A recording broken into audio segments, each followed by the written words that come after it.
Hello and welcome, RCSchim in the hangar. Today I show you the VRX Octane XL 1:8 scale model of a sand dune buggy.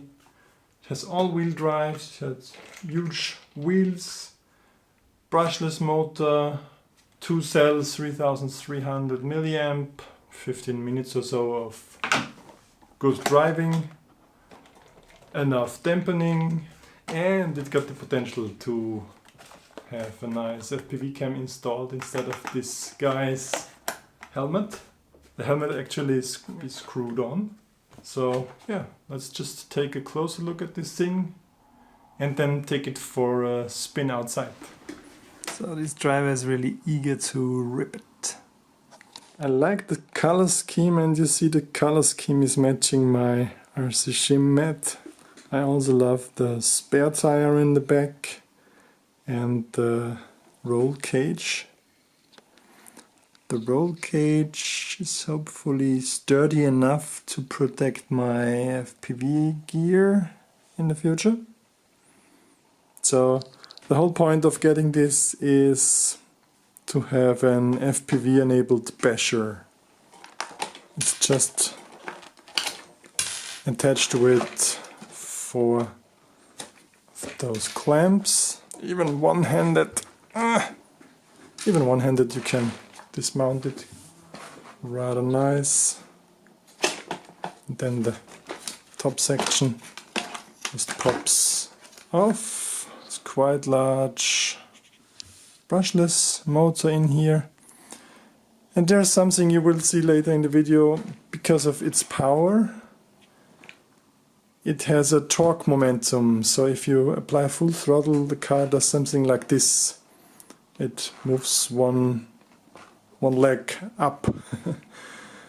I'm not sure if you can compensate this with some weight on one side, but you get used to it. There's this actively cooled ESC on top. It comes with a DIN plug. I will change this to XT60, I guess. Then this here is the battery compartment. It's limited to the exact size it's designed for, but you can cut away this plastic and get larger batteries in there. This is how it looks when the battery is installed. You cannot swap the batteries easily with the cover being on, so that's some downside. The center of gravity is a bit high due to the fact that the battery sits up so high, but there's really not much space lower because it will bump. And there is this axle, so that's a design feature or failure. In fast turns you have to watch out not to roll over, of course.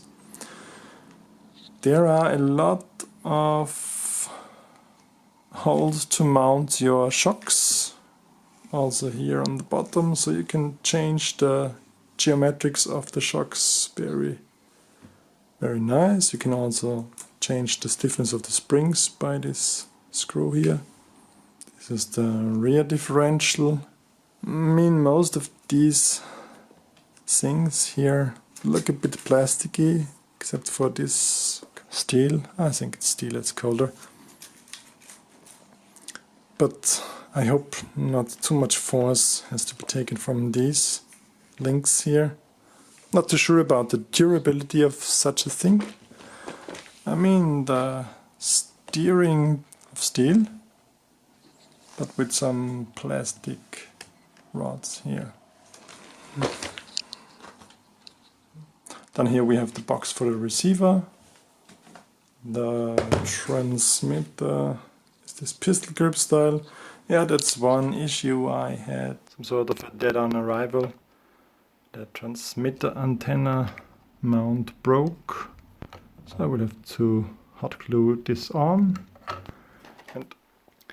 And this little on-off switch is just dual-sided taped here.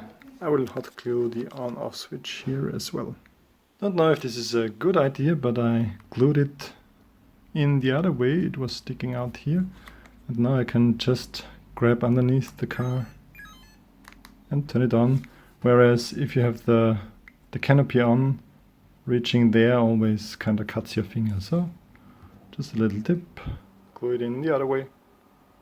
I'm quite happy with how the radio feels. Of course, like most of these, it uses 8 AA batteries. I prefer Eneloops. And it has super bright LEDs. So you can reverse steering and throttle. There's a bind button. Then you have steering trim, steering dual rate. The middle one is the throttle trim. There's the antenna for the 2.4 gigahertz. You're supposed to drill a hole, yeah, right here, between the legs of the co-driver and even through the roof, I'd say. But this whole package, a nice 3300 milliamp LiPo 2-cell. This, yeah, standard balanced charger.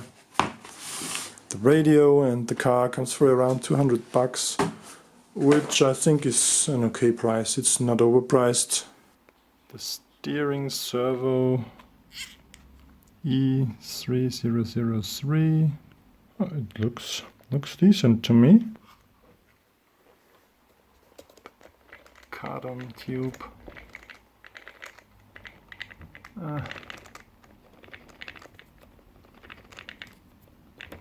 The gears sound a bit frightening. We just have to see how this holds up in the durability aspect. This is just an initial review with some driving. I plan to drive this a lot more and FPV drive it, and hopefully in 2 or 3 weeks I can tell you if this is durable enough. So watch out on my channel for a follow-up video. I like to do these long-term reviews as well. We'll just test drive it now, I'd say.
Okay, so thanks for watching this video. Hope you liked it. Leave me your thoughts, your comments down below.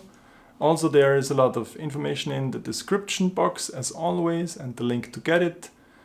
Also check out BANGGOOD's site. I mean, they have some kind of anniversary on the 5th of September, so check out if you can get some coupon codes that makes it cheaper for you.